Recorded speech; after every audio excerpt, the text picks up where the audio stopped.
You're watching The Breakfast Club. Morning, everybody. It's DJ Envy, Angela Yee, Charlamagne the God. We are The Breakfast Club. We have some special ladies in the building with us this morning. And this is very special to me, by the way, because, you know, I have my book club. And first, let me shout out Tasha, who I actually hit up. And I was like, listen, I really want to do this book club with you. And then she ran it by Judith Curr, who is her boss. Yes. Over at Atria Books at Simon & Schuster. Correct, yes. And so now they're here, and we're going to actually discuss this because I know Charlamagne has his book out right now. And that book is with Simon & Schuster as well. Yes, it is. His Black Privilege book. But we have some great books coming up in our book club as well. And I'm sure a lot of these books that you guys have read. So I kind of want to talk about the book club and some of the books that you guys have coming out as well. Great. Absolutely. Before we do that, are people reading more or a lot less? Well, I think people are reading a lot more, but not necessarily books. Books, right. Because, you know, it's so much texting and, you know, stuff to read and occupy you. But we've sort of got a steady line of what's happening with books, and ebooks seems to have come down a little bit. But the overall market doesn't seem to be growing that much. Are you making a lot of money on ebooks, or is it less value? They've stabilized. So, and with book publishing, you make a lot of money if you sell more than you paid for. If you overpay for them, you don't. It's like mathematics 101. All right, well, that makes sense. Yeah. Now, you guys put out Misadventures of Awkward Black Girl. That was Issa Rae's book. Yes, we did. Now, let me ask you this. After her show came out, right, on HBO, Insecure, did that make people go back and buy the book, like, even more? And was successful? That's all about the marketing. I mean, people are not going to be aware of the book if they wasn't aware of it before. So we actually repackaged the book and gave it a new feature cover. And so it was an entire different marketing campaign that we had to do to kind of connect Issa Rae Insecure with Issa Rae Awkward Black Girl, the book. Right. So there was a bit of a jump in it, but we still have to kind of keep that balance within our audience. Okay. You know what I wanted to know when it comes to books, there's so many authors nowadays. I mean, everybody's an author. You walk up and down Harlem, Brooklyn, and everybody's an author. How does somebody get a book deal? Because you sign a lot of authors that might not have a name. So right. It's so much harder to promote when you're not a celebrity. So how do you say, you know what, I think that person can write a good book?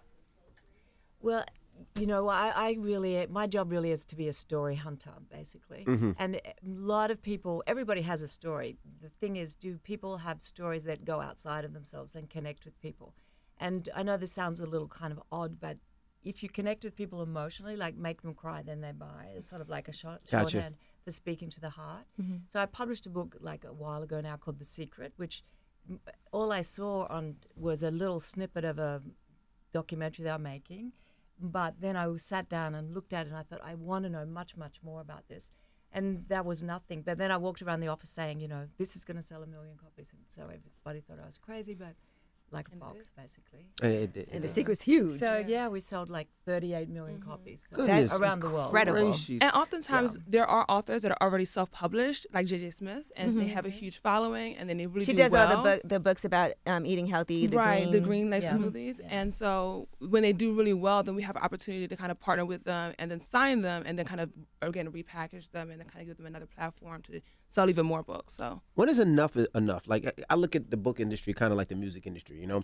You have an artist, you put this artist out, and you believe in the artist. But when do you say, you know what, I have to stop putting the money and promotion into you because maybe it's just my passion and nobody else is feeling it? Yes. When does that happen? When it sort of almost just happens.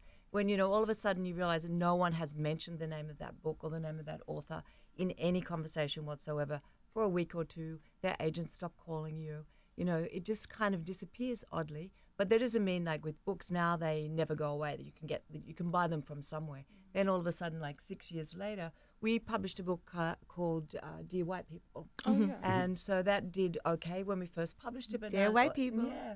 But now all of a sudden, Netflix have out Did with a their series. and so all of a sudden it has a renaissance again. Got you. Now, for somebody writing a book, how do you go about writing a book? Let's say me and my wife, right? Let's say we want to write a relationship book, or we want to write a kid's book, or whatever. How does somebody go about writing a book and getting it published and sending it to you guys? So if it's let me just tell people out there, do not, because people give me books all the time. Do not bring me, I don't know anything about books. Do not give me scripts. Do not give me papers. They're telling you how. Well, for people who don't know what a book is, Envy, can you explain? Shut up. Go ahead. If it's a nonfiction book, then it goes through a proposal process. And so you write a proposal, and that kind of goes into detail about what the book is about. And then if it's a fiction book, then you have to write the entire thing, and then you send it to, we actually have to get an agent first, obviously. And then there's different places that you can get an agent from. And so you have to get an agent. You don't have to, but that's kind of like the protocol. The protocol, right? You can, if there's a relationship there with the editor, you can kind of go about it that way. But most times it's not. And so you get an editor, an agent, and then from there, with the proposal, with the actual manuscript, it goes through that process, and then we acquire it. And then from there, we just kind of work with them to edit and so on and so forth. Let's talk about some of these books that you guys have now, though, because you guys are doing Kevin Hart's book, which I'm super excited for. And Kevin puts so much of his own life into his stand-up. So how can we... I haven't read the book yet, but I can't wait because I know I got my little advanced copy. Yes, you do. And I'm looking forward to that. And I'm going to make sure that other people get their copies as well, because we will do a very special giveaway. But for Kevin Hart's book, how do you say, okay, there's things about his life that we haven't heard? Like when you read the manuscript for it, did you say, wow, I never knew? So Well, the editor just walked in. Hey, editor, you got to go on the other side. We should see you over there. Sorry to put you on the spot. So, I have to say, Dawn has been working tirelessly with Kevin and on this process, which is a very complicated and intense project, and she's done a brilliant job. So I just wanted to give a call out to her. And, okay, Dawn, you can have a seat right there. I thought she was pointing at me first. I was like, I ain't got nothing to do with that book. So it would be inappropriate of me to steal her thunder. So over to you, Dawn. One of the things I learned about Kevin is that he looks at every experience as a pathway to success, and he doesn't really interpret disappointment as something that's going to block his path, but he looks at it. He had many failed pilots that didn't go forward, and he took a pause and regrouped and said, what am I doing wrong? What can I learn from this? So things about Kevin. His father was an inspiration for a lot of his comedy, but I think what we don't know is that his success is not accidental, that he really grinds by learning from, failure, how to move forward. So I found it very inspiring. That's good. Because people hate on Kevin Hart a lot, too, I feel like. I personally love Kevin Hart. We've done a lot of great things with him, and he'll tell you. There's so many people that... We've seen his grind, which is amazing. And we've seen him come from the bottom. In the book, again, like what she was just saying, you think that you know about him based off of his comedy scenes and everything like that, but this book is so much more about than just him being a comedian or him being his father's relationship with his father and things like that. You really see the struggle from when he was a shoe salesman in Philadelphia to when he was driving back and forth. And I don't want to give too much away, but you see the struggle and the journey of his life. And is life lessons in there that you can apply to whatever you're doing. If you are a radio host, or if you want to be an entrepreneur, you see those life lessons that he gives you to be able to apply it to anything. Because you don't want people to think he just popped up out of nowhere and was a successful actor/comedian. Right. And because you only see him now in a million movies every year, you think where did he come from? But you see here, the journey started so long ago. Now, how do you decide what books go where? Because I noticed there's some books, of course, in Barnes and Nobles, and then I look at, let's say, a BJ's or a Sam's Clubs. I see or the airport. I feel like books that are in the airport always sell. And it's 20% off there. How do you guys decide it? And Charlamagne mentioned earlier that he was trying to get his books in the airport, but that's why I always buy books in the airport. So how does that happen? Where the books go? How do you decide that? Well, we have this whole kind of process. It sort of starts 9 months before we publish the book, and we have a whole group of people, sales groups. And they represent the people who sell at Barnes & Noble, the people who go to Costco's, the price clubs, airports, Walmart, all of those places. So when we have a really big book, we want to try and get into every single account. And sometimes that will be mostly fiction, big commercial fiction that gets to number one. That's kind of like a given. But then the others are you have to actually be successful often before you can get into every account. Gotcha. So you have to throw the pebble in the water and start building with one set of accounts or through the independent stores. Then they get successful. Then the story starts at Walmart and those places and clubs and airports. They don't want to miss their market share. So it's an ongoing process. Gotcha. And I'm sure Charlamagne's book will absolutely get into the airports. Especially even if it doesn't in hardcover, definitely when it's in paperback, because he's done a brilliant job and the book's doing really, really well. Now, Judith, what is a surprise that you had, a book that was kind of a sleeper? You thought, okay, this is going to do okay, but then all of a sudden blew up. Well, we have a very good one, a book called A Man Called Uwe by Frederick Bachman. We published it in 2014. It's a story about a suicidal, grumpy old 60-year-old Swedish man written by a 38-year-old blogger in Sweden, not necessarily your recipe for success. Mm-hmm. And so we translated and we sold 5,000 copies the first month. And now with that and his other two, and it's still now on the New York Times bestseller list, we've sold nearly 3 million copies of his books. Wow. What's so important about the New it's York like Times really amazing. bestseller list? Like, what's so important? Like, every author was like, I want to make the New York. Or you What's want to so, be in like they want- Oprah's yeah, book club. yeah, what's so important about the New York Times bestseller list? Well, I guess it's the universal measure of success that everybody sees. And then once you get on the Times list, Barnes & Noble may have a section in their stores where they discount books that are on the Times list. Ah. They'll feature them more on Amazon in some way. That's probably why. And being Gotcha. on the list is great in any aspect, but there are different genres on the list. So someone can be on the list and they can be on the race and class list, but that's not the big New York Times list across the board for all nonfiction or all fiction titles.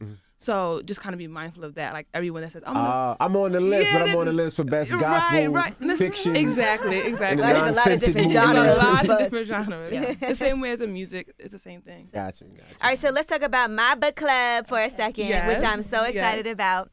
And I'm glad that we are doing this because part of it is I do read a lot. I was an English major. Right. So and I have a library at home. And instead of, I don't watch a lot of You have TV. a very big library. Yeah, I do. And it's way bigger now thanks to you guys. I think there's you're a lot closet of witer is my. I saw Yeah. your See, interviews. this I could think be a there's book a in the writer making, inside right? of you. No, absolutely. And so one of the books that you gave me that really inspired me was The Girl Who Escaped ISIS. Right. And I absolutely love that book because I think especially right now it's so timely for people to read about what's going on in Syria in the middle that they have no idea about. I have no idea. Well, and we're just about to come out with this in paperback.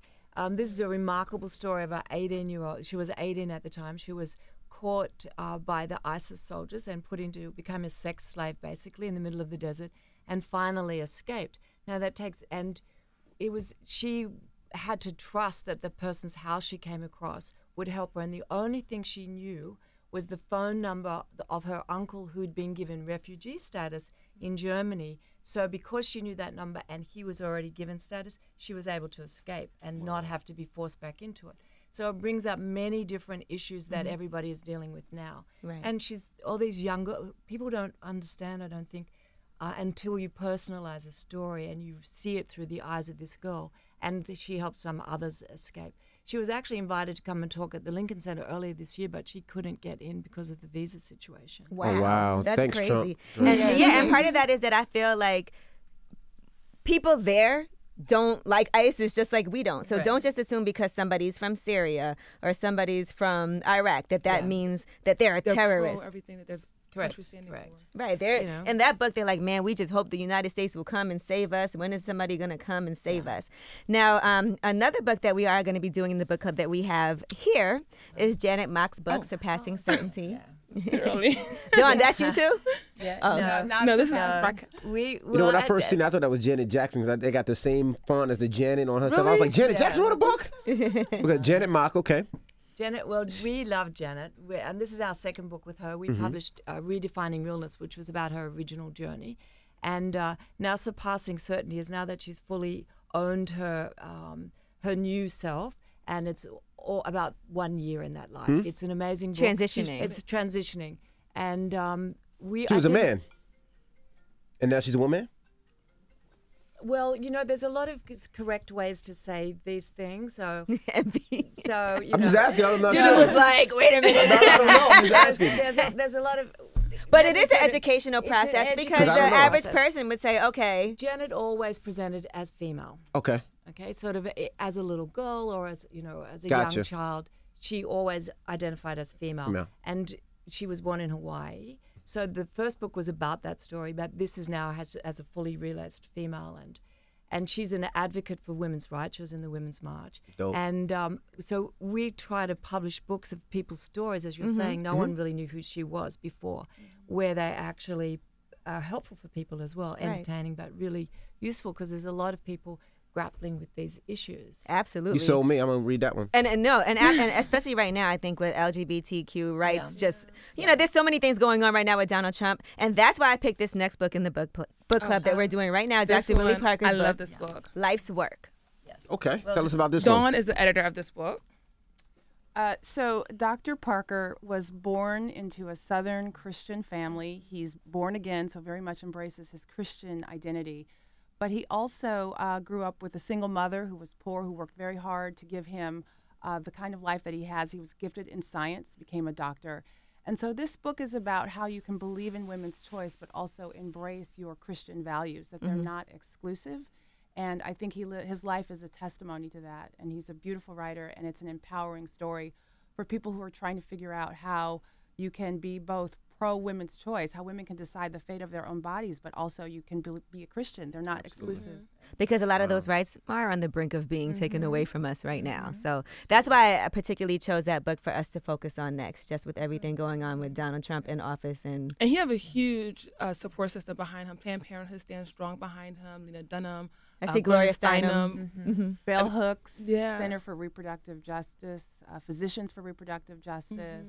I gotta find more time to read. Yes, I always tell Andy, and you can also get the audibles too, because I know you're in your car a lot. You know, I never sleep, so when I'm on the plane, I sleep. But the Audible will make it easy. So and I don't watch TV. Yeah. Like the best way for me to go to sleep at night is to be in my bed. This is like my fantasy when I have a little bit of time and I'm not exhausted. Is to be in my bed reading a book. And sometimes books. This is how you know you have a great book, when you are exhausted and you don't want to fall asleep because you want to find out what's going to happen next. And that's how I read. I read on the plane. You might try sex before sleep. That'll put you right out. Sex before sleep put you right out. I know, but sometimes a good book is great too. Envy, okay? You don't have to have sex all the time. But yeah, so anyway, I thank you guys so much for coming up, because these are some great books that you guys have on the roster. Like, appreciate it. Honestly, once Tasha got this job, she has given me like so many books, and that's when I said we got to do this. Too much. No, she definitely did, and we are going to be kicking this off. So I am posting on Instagram. The first book we did was Taraji P. Henson's book, Around the Way Girl, and I think it's inspiring. I feel like real life sometimes is so much more interesting than anything that could be, and there's some great fictional books, because we have Bed-Stuy is Burning on our list. Yeah. Oh, great. As well, too, for the book club, which I read already. But, I do feel like stories that are inspired by truth, or stories that are biographical or autobiographical, are my favorites, because real life is so interesting and so educational. Yeah, and we definitely have to, like we were saying before, we have to really find time to read, and it doesn't always have to be a fictional story. But even if it's something that's kind of like Dr. Willie Parker's book, Life's Work, or something that really pushes a movement and gives you more information to actually have a conversation about whether it's politics or race and gender or anything like that. So just kind of finding that time to really get a book that you can talk to with your children or with your friends or anything like that. It kind of encourages other people to do the same, and then give the book to a friend. So, yeah. I give people books all the time. I hate they don't give them back, though. It happens. It's fine. Well, we appreciate you ladies for joining us. Thank you so much. Thank you very much. It's The Breakfast Club. Good morning. Go read! The Breakfast Club. Every weekday morning. Tune in.